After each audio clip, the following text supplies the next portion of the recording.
Hola a todos, familiares, amigos, hermanos en Cristo. Eh, Quiero tratar un tema de actualidad, un tema que se está hablando mucho en estos últimos tiempos y tiene que ver con estos grupos que están ahora surgiendo, creciendo rápidamente. Estoy hablando de estos grupos que se hacen algunos llamar raíces hebreas o judíos mesiánicos. Bueno, son grupos que están hablando palabras o temas que para algunos suenan extraños al oído, sobre todo porque usan mucha terminología, muchos nombres, palabras en el idioma hebreo, el idioma que hablan en Israel. Y esto pues está trayendo pues eh, en algunas personas está trayendo, no sé, como alarmas, algunos se están alarmando, otros están como tienen un poco como de preocupación algunos con todo esto, eh, y algunos pues también tienen mucha confusión acerca de todo esto que está aconteciendo, ¿no? De todo esto que se está hablando, sobre todo pues en las redes sociales, Facebook, YouTube y en fin, ¿no? Y mi intención con esto pues es traer un poco de luz. Yo también hace mucho tiempo también he empezado a escuchar acerca de estas cosas y también eran cosas que sonaban bastante extrañas a mi oído hasta que pues un día decidí ya hace ya un tiempo atrás empecé a investigar acerca de esto, de dónde salía, todo esto de dónde proviene y de qué va todo este asunto, ¿no? Y pues empecé a investigar y bueno, y a medida que iba investigando, pues iba comparando con la escritura, saber si esto tiene relación con la escritura o si simplemente son cosas de grupos fanáticos, en fin, todas estas cosas, ¿no? Antes de seguir adelante, quiero dejar claramente, poner muy claro que no soy judaizante, eh, más bien lo contrario quiero decir que una de las intenciones con las que quiero hacer este video justamente es para ver una perspectiva diferente, no mi perspectiva, sino lo que he podido contrastar con la escritura, ¿no? Y todo esto se debe a una confusión o una falta de información acerca de, de, de las dos casas de Israel, ¿no? Y bueno, ahora voy a entrar en ese detalle con el tema de las dos casas, ¿no? Eh, Israel, hoy en día, cuando pensamos en Israel, pensamos únicamente en los judíos, ¿no? En Judá, como si los judíos fueran los únicos israelitas, ¿no? Los judíos no son los únicos israelitas, de hecho son una minoría comparados con el resto, porque los judíos o la casa de Judá, como se le conoce, simplemente son dos tribus. Y el otro, la otra casa de Israel, como se le llama, son 10 tribus. Quiere decir que Judá es una minoría comparado con la casa de Israel, ¿no? En fin, eh, y quizás voy a tratar aquí temas o decir cosas que para algunos pueden parecer locura y para esto voy a citar un texto que Pablo dijo también. En el tiempo que él hablaba, él se refería a los judíos, estaba hablándole a una comunidad judía, casi en su totalidad, y pues cuando hablaba de estas cosas lo tomaban a veces un poco como por loco, ¿no? Él dijo, en 2 Corintios, ojalá me toleraseis un poco de locura, sí, toleradme, porque os celo con celo de Dios, pues os he desposado con un solo esposo para presentaros como una virgen pura para Cristo. ¿Sí? Estas palabras a los oídos de los judíos de aquella época pues parecían locura, ¿no? Espero que, bueno, entiendo que para algunos quizás que escuchen esto también pueden en un principio parecer locura si no lo miran hasta el final. Eh, Permítanme la oportunidad de explicarles hasta el final, de escucharme hasta el final, porque en un principio, claro, todo esto le tengo que ir dando forma y es un tema, es un asunto muy, muy, muy complejo bueno, entiendo que lo haré en dos o quizás en tres en vídeos para no hacerlo sumamente largo. ¿Eh? Y todo este tema empieza pues allí en el Génesis, principalmente pues donde comenzó la humanidad, cuando Eva pues, y Adán desobedecen a Dios y Dios pues emite una sentencia, ¿eh?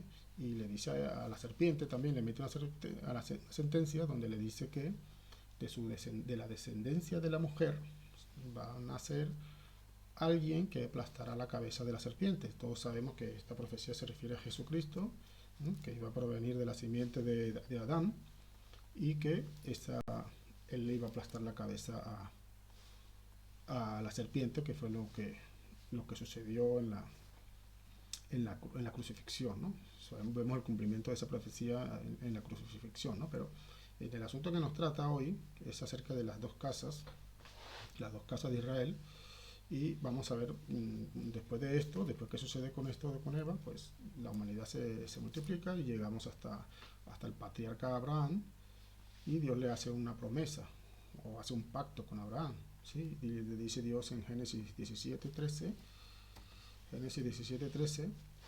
dice, entonces Abraham se postró sobre su rostro y Dios habló con él diciendo, he aquí mi pacto es contigo, y serás padre de muchedumbre de gentes, y no se llamará más tu nombre Abraham, sino que será tu nombre Abraham, porque te he puesto por padre de muchedumbre de gentes, y te multiplicaré en gran manera, y haré naciones de ti, y reyes saldrán de ti. ¿Sí? Eh, Voy a hacer un stop aquí rápidamente con el tema de las referencias que he colocado aquí.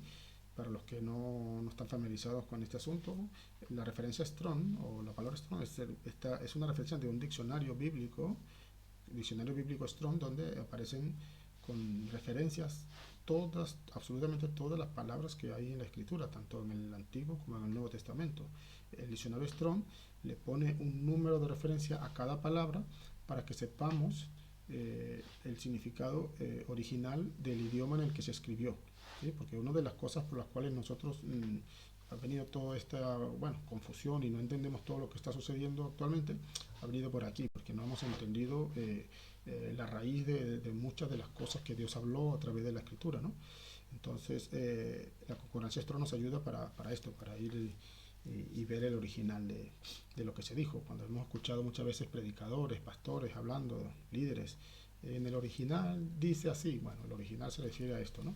En el original, la concordancia Strong nos pone una referencia, y en el caso del Antiguo Testamento nos pone la referencia H y el seguido de un número en la letra H, porque el Antiguo Testamento está escrito en hebreo, y para el Nuevo Testamento la letra G, que corresponde al griego, que fue el idioma en el que se escribió el Nuevo Testamento.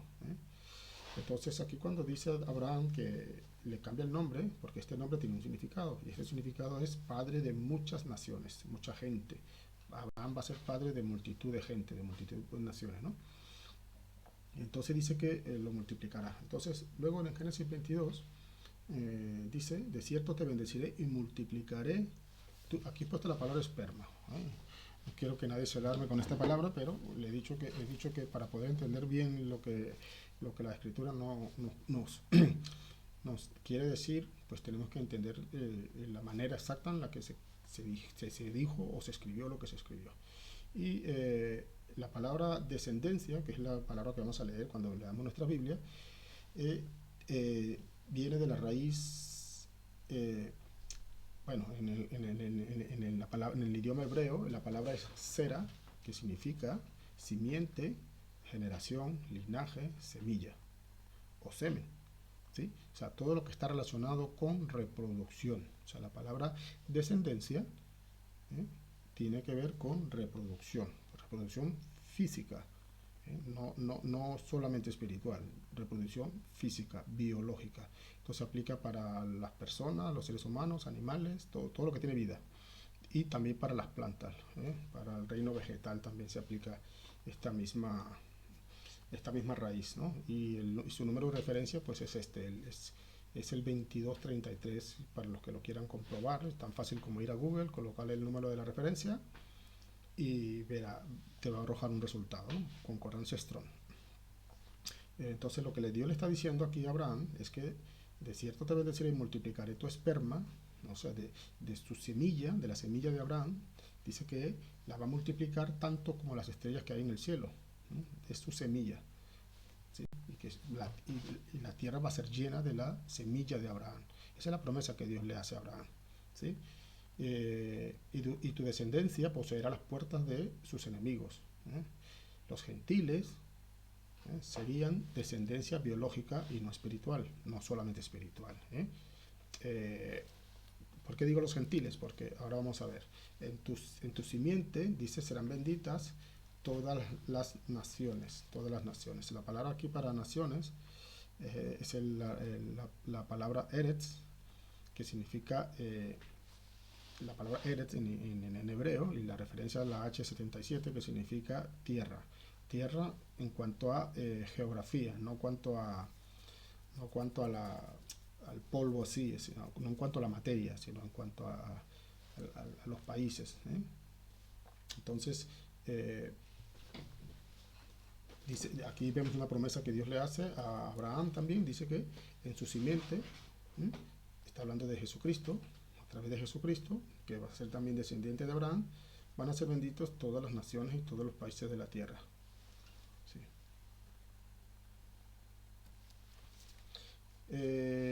Entonces, aquí es donde vamos a ver el cumplimiento, cómo Dios cumple la promesa que le hace a Abraham, la cumple a través de Efraín. Efraín es el segundo hijo de José. Segundo hijo de José. Recordemos que José es aquel que estuvo en Egipto y que tuvo sus hijos allí, posiblemente con una mujer egipcia, y de allí viene uno de los significados y el motivo del significado de su nombre es fruto dual y viene por allí, ¿no? Porque está mezclado un israelita con una persona que no es israelita, ¿no? O eso parece. Israel bendice a Efraín, dice, y ahora tus dos hijos, Israel, aquí está hablando de Jacob.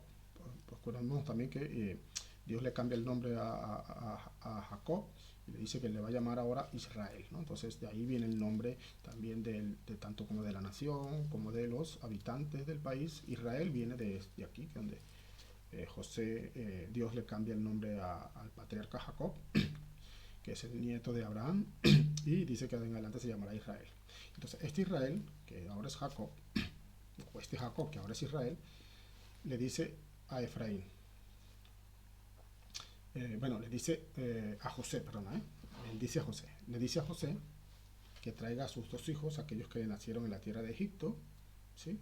Antes que viniesen a la tierra de Egipto, míos son, antes de que ellos llegaran a la tierra de Egipto, míos son, como Rubén y Simeón serán míos. O sea, lo que está diciendo el patriarca Jacob aquí es que esos que son sus nietos ahora, proféticamente, él lo va a declarar como uno más de sus hijos, no como nietos, sino como van a recibir herencia, van a recibir un trato como si fueran hijos, van a recibir tierra, van a recibir posesiones como las que van a recibir las otras 12 tribus de Israel.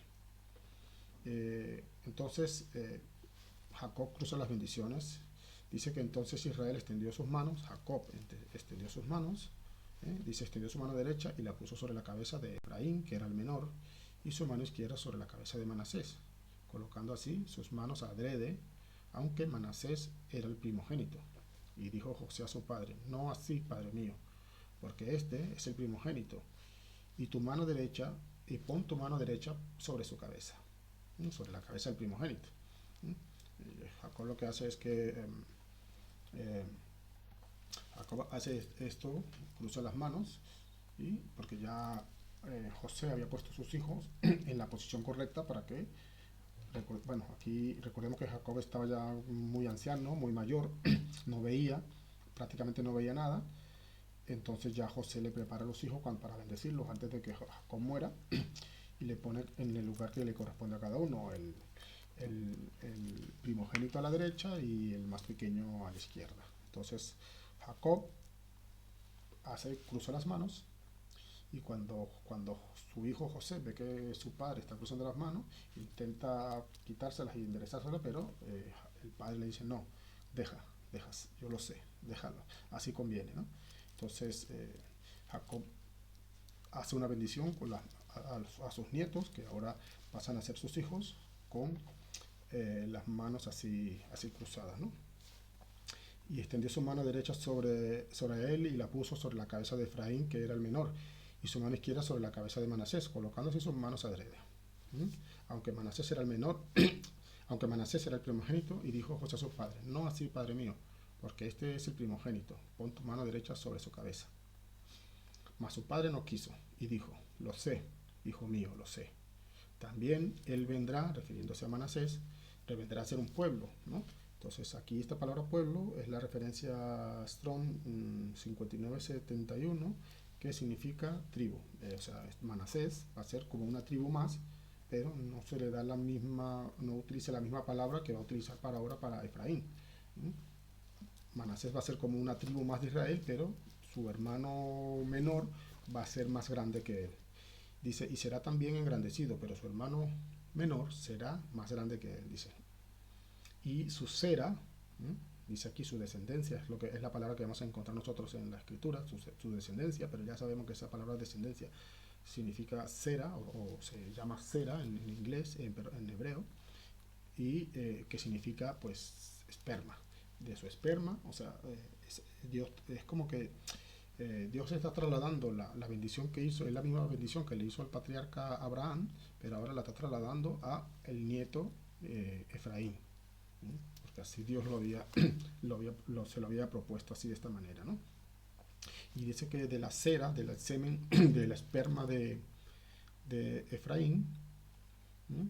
Dice que formará multitud de naciones, ¿no? Esta palabra naciones ya lo he mencionado anteriormente también, que tiene referencia a 1471, y aquí donde viene el significado de gentiles, que significa pues esto, la palabra naciones, en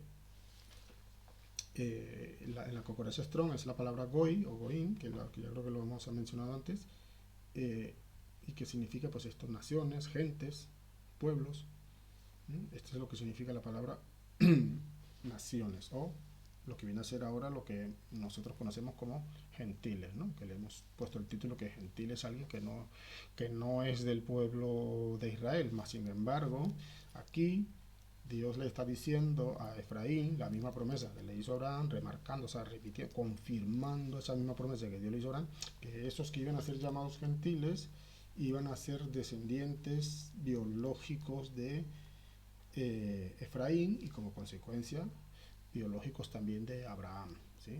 Entonces aquí empezamos a atar un poco de cabos y a entender un poco más, bueno, espero, o eso espero, o eso voy a intentar más adelante, porque esto luego se confirma muchas veces, donde Dios está estableciendo de que esas naciones que luego se iban a considerar gentiles, había un motivo para ello, hay una explicación para esto, y que más adelante lo voy a exponer, para decir esto, que ahora pues muchas naciones que se consideran gentiles no saben que son descendientes biológicos del pueblo de Israel. Cuando digo Israel me refiero a las 12 tribus, no estoy hablando solamente judíos, porque como repito otra vez, los judíos no son los únicos israelitas, de hecho son la minoría, son la parte más pequeña de Israel.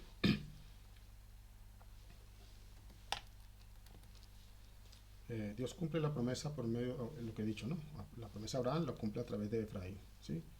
Y entonces, ¿cómo lo hace? Pues dividiendo el reino.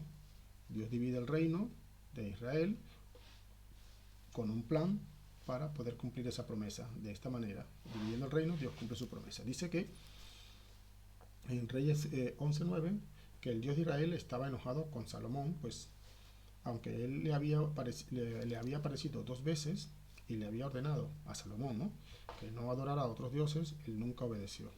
Por eso Dios le dijo, te has comportado mal, Salomón, te has portado muy mal y no has obedecido mis órdenes. Por eso voy a quitarte el reino y se lo daré a uno de tus oficiales. Este oficial es Jeroboam. Ahora vamos a ver a conocer un poco más a quién es este Jeroboam. Sin embargo, no lo haré ahora, sino cuando tu hijo sea el rey.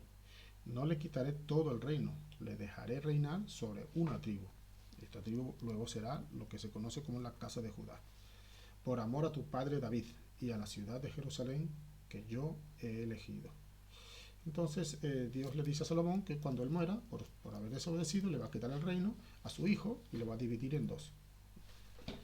Y luego aquí vemos cómo se cumple esta promesa o esto que Dios había establecido. Otro enemigo ya vamos aquí al versículo 26, donde dice que otro enemigo que es de Salomón fue uno de sus oficiales llamado Jeroboam, que era de la tribu de Efraín. Bueno, pues ya empezamos a identificar, ¿no? Conocer la identidad de este oficial que era oficial de Salomón y que dice aquí la escritura que era descendiente, que era de la tribu de Efraín, o sea, era linaje de aquel que Jacob le puso la mano cruzada y lo bendijo diciéndose que sobre él iba a recaer la bendición, la responsabilidad de que su semilla, su semen, su esperma se iba a llenar la tierra con países, naciones, reyes. Es a través de este Jeroboam que luego no solamente atrae, o sea, el Jeroboam aquí simplemente es digamos, es el que va a tomar el liderazgo de estas 10 tribus, y es a través de estas 10 tribus, no solamente a través de la tribu de Efraín, esto quiero remarcarlo, no es que solamente la tribu de Efraín es la que tiene la promesa, no, la tribu, se le hizo la promesa a Efraín porque posteriormente este Efraín o este Jeroboam, descendiente de Efraín, iba a tomar el liderazgo, iba a ser el representante de estas 10 tribus. Entonces esa promesa se cumplió no solamente a través de Judá también por supuesto, pero mayoritariamente a través de las 10 tribus de Israel, lideradas por este que luego fue también rey de Israel, llamado Jeroboam, ¿no? Descendiente de José, ¿no? Y de la ciudad de Sereda, y su madre era una viuda llamada Serúa. Un día en que Jeroboam salió de Jerusalén, se encontró con el profeta Agías, que era de Silo, la ciudad de Silo, por cierto, la primera capital de Israel, antes de Jerusalén. El profeta se había puesto una capa nueva. Los dos estaban solos en el campo, el profeta y Jeroboam. Entonces Agías tomó una capa nueva y la rompió en 12 pedazos, y le dijo a Jeroboam: estos 10 pedazos son para ti, porque el Dios de Israel le quitará el reino a Salomón, y a ti te dará 10 tribus, que luego se convertirán en lo que será llamada la casa de Israel. A Salomón le dejará tan solo una tribu, por amor a David, que le fue fiel, y por amor a Jerusalén, la ciudad que él eligió. Le dejará una tribu, luego pues esa tribu se le suma otra, y lo que se convierte posteriormente en la casa de Judá, o reino del sur también, como se le conoce. Pues cuando muere Salomón, cuando murió, lo enterraron en la ciudad de David, su padre, y en su lugar reinó su hijo Roboam. A este Roboam es que Dios le va a quitar el reino, o va a dividir el reino. En Primera Reyes 12:3 dice: entonces las tribus del norte de Israel mandaron a llamar a Jeroboam, y cuando éste llegó, fueron a hablar con Roboam, y le dijeron: tu padre fue muy duro con nosotros, si tú no tratas mejor, te serviremos. Así que el rey,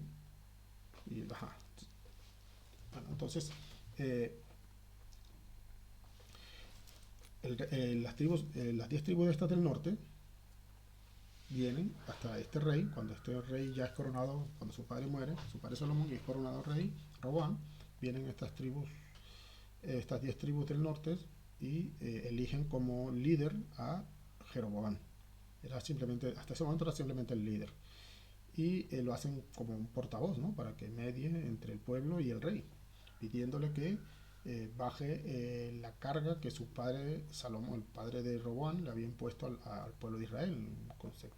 Aquí entendemos que el concepto de impuestos, posiblemente Salomón pues cargaba muchos impuestos sobre este pueblo, y ellos pidieron que le rebajaran la carga, que si le rebajaran y los trataban mejor, las 12 tribus iban a se iban a someter y iban a aceptar el reinado de Roboán sobre las 12 tribus, más este rey eh, no aceptó. Fue y pidió consejo a sus consejeros y bueno, finalmente no decidió que no, porque le aconsejaron de que si decía que sí, lo iban a tomar como un rey débil y no lo iban a respetar y bueno, finalmente pues él decidió que no, sino que más bien como que iba a multiplicar más la carga que su padre había puesto. Entonces, cuando escucharon esto los hijos de Israel, pues dijeron esto, ¿no? Aquí es donde viene la respuesta de, de los israelitas de las tribus del norte. Dice, así que el rey no hizo lo que el pueblo le pidió. Y es así que Dios lo había planeado, o sea, para cumplir lo que había prometido a Jeroboam, hijo de Nabat.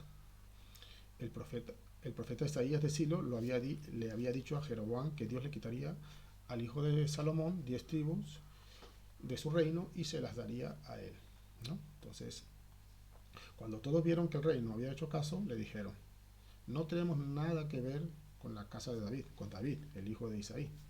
No queremos que su familia, la familia de David, o sea, sabemos que la familia de David viene de la tribu de Judá, entonces no queremos que Judá, lo que están diciendo aquí, no queremos que Judá reine sobre nosotros. Judá que estaba en el sur, no queremos que el sur gobierne sobre el norte. Eh, Dice que la familia de David, la familia de Judá, que la tribu reine sobre su propia tribu. Así se conformó la casa de Judá. Así que los israelitas, estos otros, los del norte, se fueron a sus casas. Pero Roboam reinó sobre los israelitas, también eran israelitas, estos que son judíos, también eran israelitas, pero no eran los únicos, eran una minoría, se quedaron en minoría, que vivían en las ciudades de Judá. Así fue como las tribus del norte de Israel se rebelaron y no quisieron que la familia de David reinara sobre ellas. Y así fue hasta el día en que esto se escribió. Bueno, y aquí es donde viene el nacimiento de estas dos casas, de lo que se conoce como de dos casas o dos reinos, se le conoce así. Reino del norte, 10 tribus. Reino del sur, 10 tribus. Reino del norte, casa de Israel. Reino del sur, casa de Judá. Entonces, es muy importante mantener estas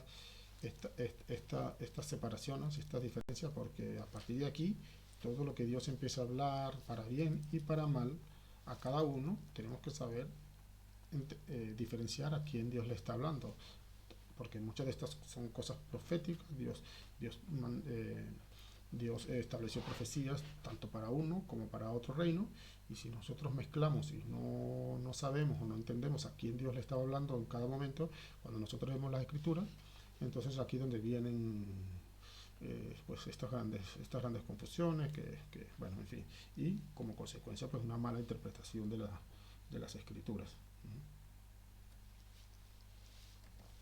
El pecado de Roboam, entonces pues este Roboam, que ya lo nombraron rey, ya no era solamente un líder, sino que fue nombrado rey, fue ungido como rey, eh, pensó, ¿no?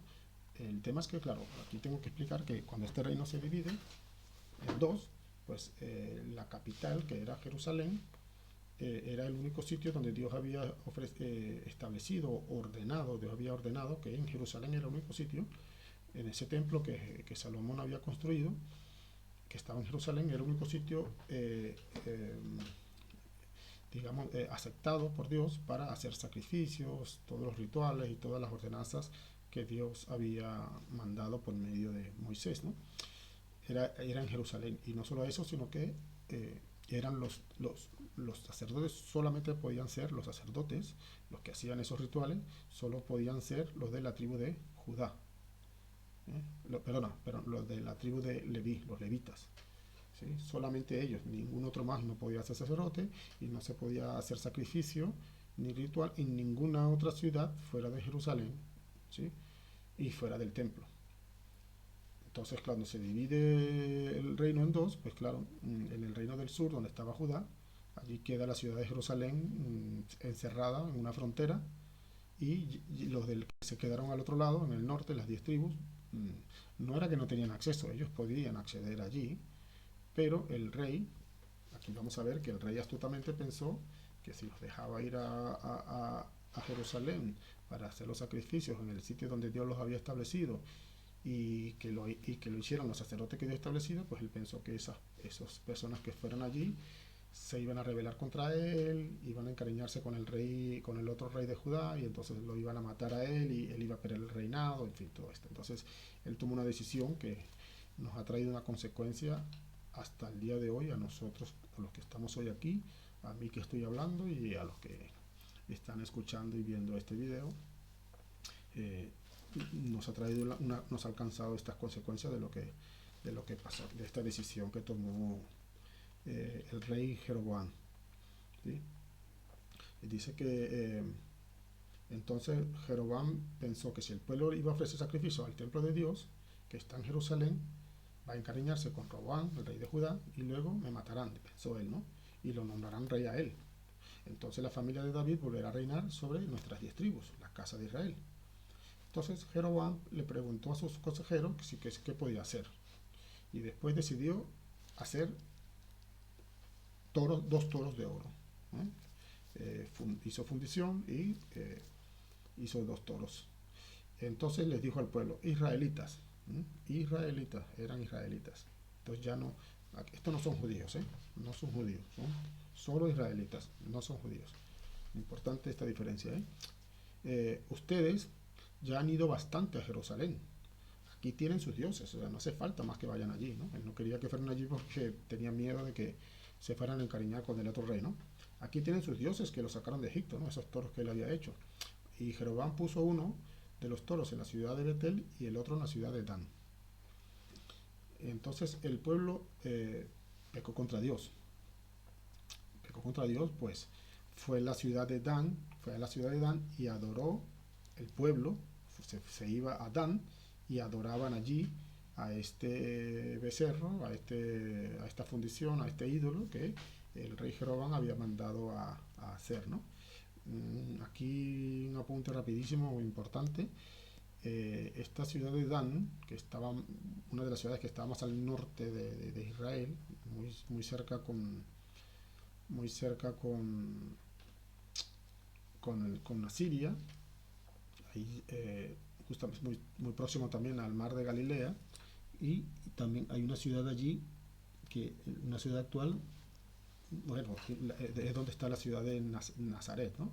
Que ya luego vemos en las escrituras cuando aparece el Mesías, ¿no? Y entonces eh, eh, cuando bien que aunque todos sabemos que Jesús nació en Belén, como decía la profecía, pero luego pues él, cuando se da a conocer, él está viviendo pues en Nazaret, ¿no? Por eso cuando él aparece y todos saben que viene de Nazaret, que es este entorno de la ciudad de Dan y bueno, de la tribu que Dan luego conquistó. Bueno, Dan se apoderó de esta zona que no le correspondía, pero esta es otra historia, ¿no?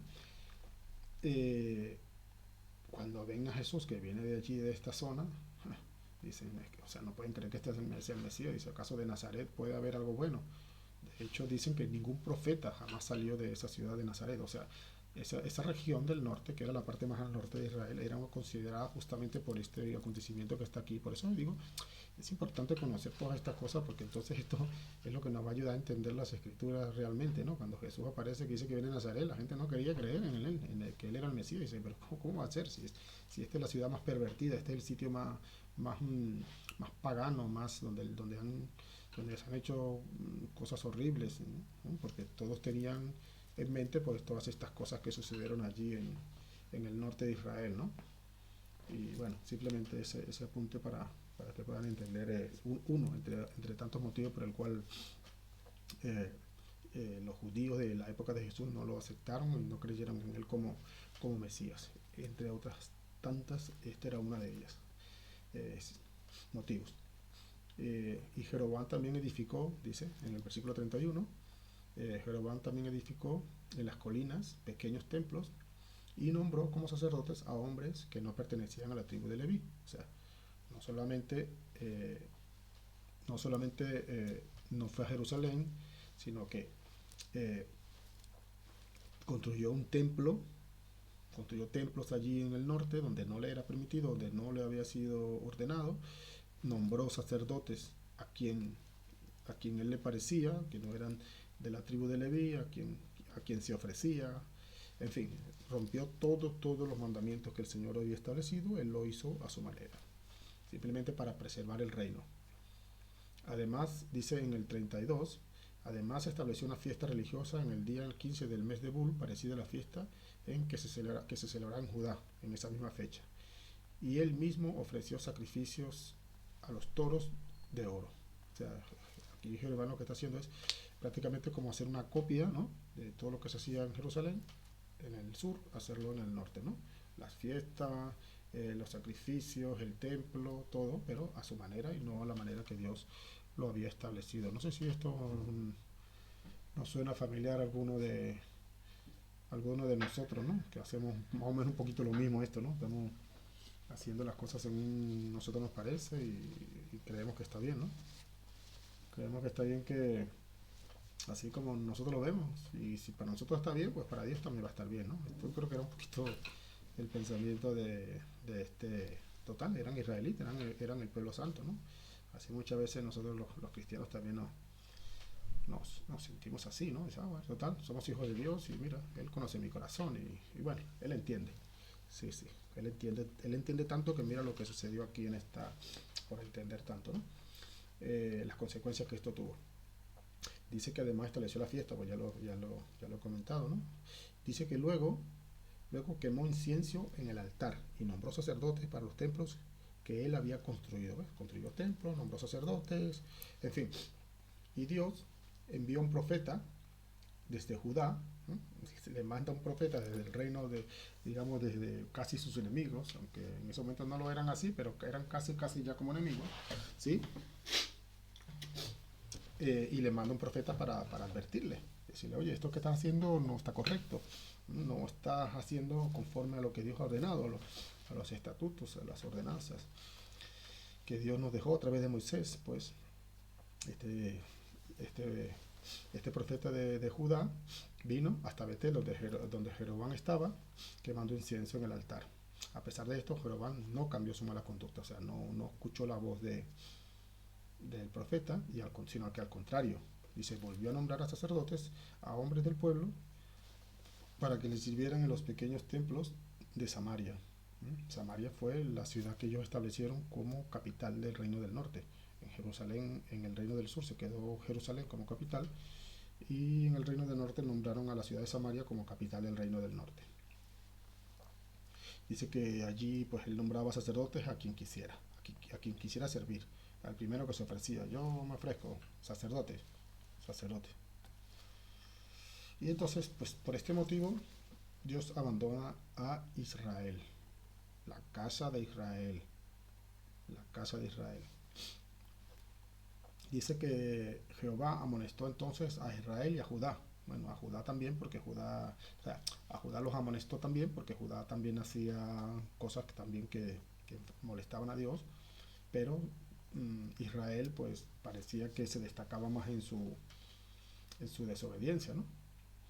Y entonces dice que por medio de los profetas y de todos los videntes Dios les mandó, ¿no? Les advirtió y le decía, volveos de vuestros malos caminos y guardad mis mandamientos y mis ordenanzas, conforme a todas las leyes que yo prescribí a vuestros padres y que os he enviado por medio de mis siervos los profetas.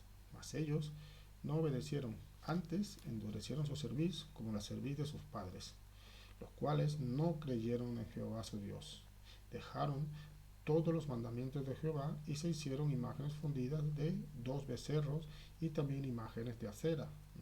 La acera pues es un ídolo de estos que los, las ciudades vecinas paganas pues adoraban, sobre todo las ciudades del norte y estos israelitas del norte pues estando tan cerca de ellos, ya se cumple el refrán ese, mira con quién anda, ¿no? Mira con quién anda y te diré quién eres, ¿no? Con quién te juntas, pues algo siempre te salpica.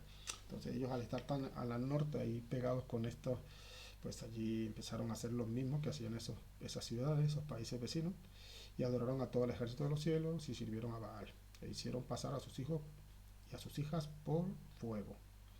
y se dieron adivinaciones, agüeros, todo tipo de hechicería, todo tipo de estas cosas que Dios había prohibido, y se entregaron a hacer lo malo ante los ojos de Jehová, provocándole a ira. Por tanto, se airó en gran manera contra Israel, se airó contra la casa de Judá, y los quitó de delante de su rostro. ¿Quién los quitó? Dios los quitó delante de su rostro. ¿Cómo lo hizo? Aquí vamos a ver cómo Dios lo hizo. Y no quedó sino solo la tribu de Judá, o sea, la casa de Judá, el reino del sur. Dios quitó al reino del norte y dejó solo al reino del sur, la casa de Judá. Y esto lo hace por medio del rey de Asiria, que en el año 722 a.C.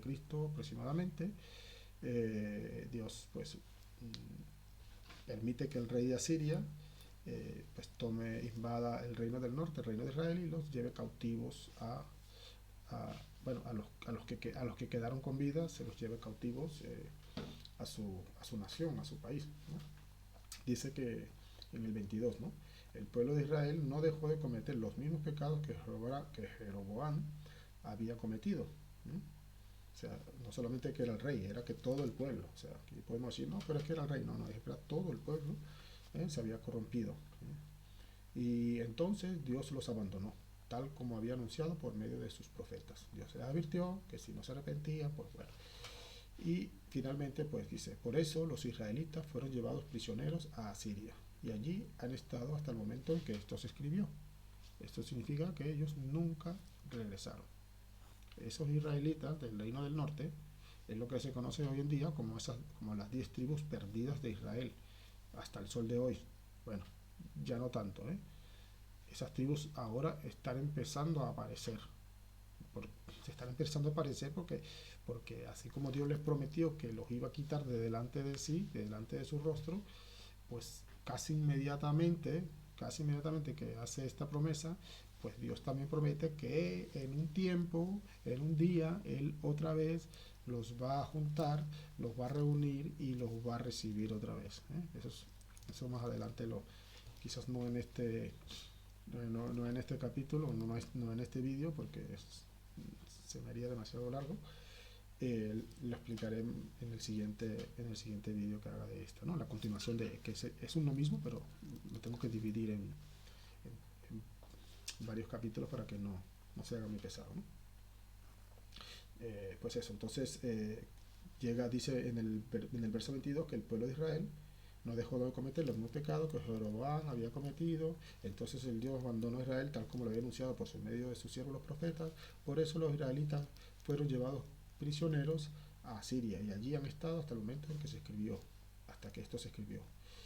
Y trajo el rey de Asiria gente de Babilonia, de la ciudad de Cuta, de Aba, de Hamad y de Sefarvaim, y los puso en las ciudades de Samaria, o sea, en la capital del reino del norte. O sea, Dios quitó a los israelitas, se los llevó cautivos, y en su lugar colocó gente de su país, o sea, babilónicos, los introdujo en la ciudad de Samaria para que ellos poseyeran esa tierra y habitaran esa tierra.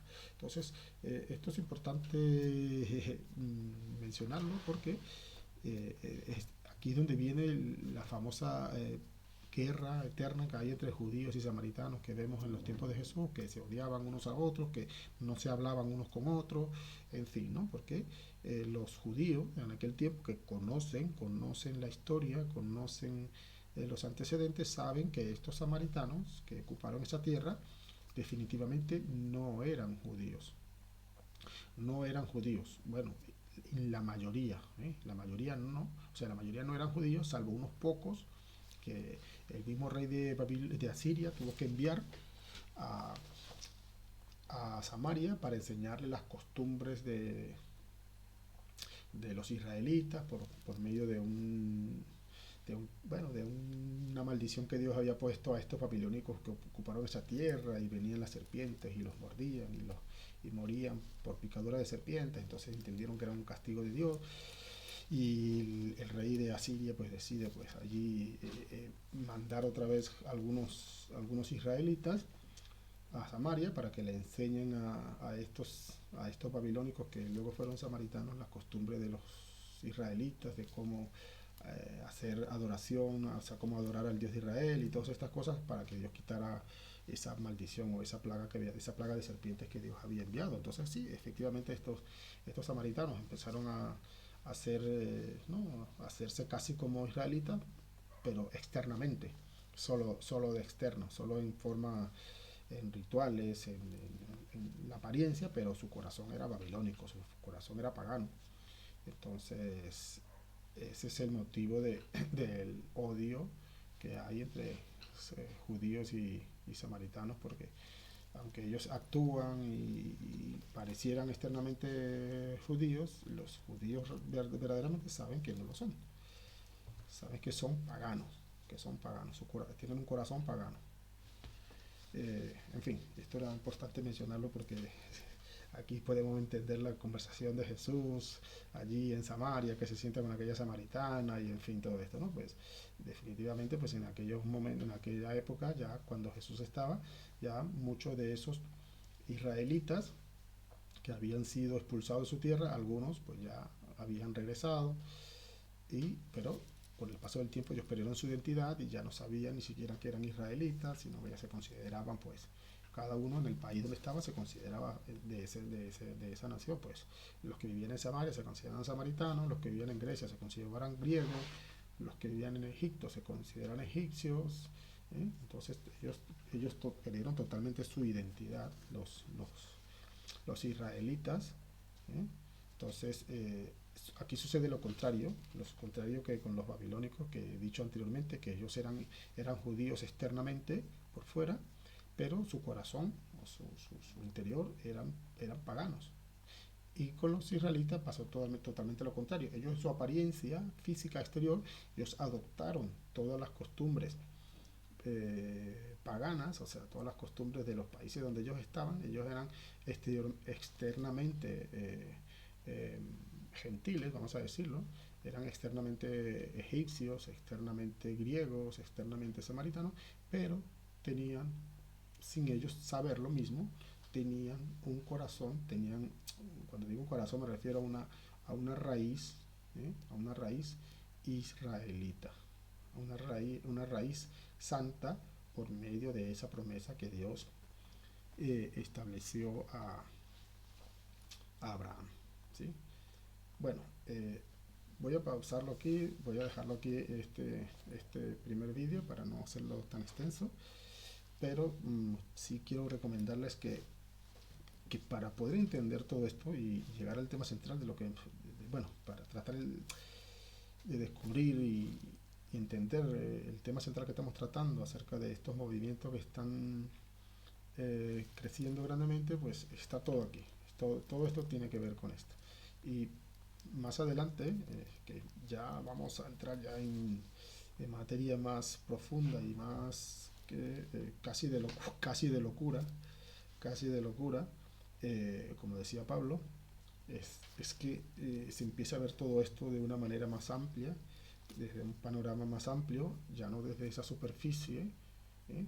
Y a partir de aquí es donde Dios empieza a tratar con el corazón que cada uno tenga, con la naturaleza que cada uno tenga. Pues el que tenga un corazón babilónico, pues, o cuando digo babilónico me refiero a un corazón pagano. Un corazón pagano es aquello que no tiene nada, no quiere saber, no tiene nada que ver con Dios internamente, aunque en la apariencia lo muestre, y el contrario, hay algunos que a lo mejor externamente pues están un poco más así, con un pie aquí y un pie allá, pero internamente pues tienen una raíz, tienen un linaje santo, un linaje apartado, y a partir de aquí pues Dios empieza a tratar, porque es una promesa. Mira, lo que quiero, antes de cerrar esto, quiero decir que todo esto que está pasando es el cumplimiento de una promesa.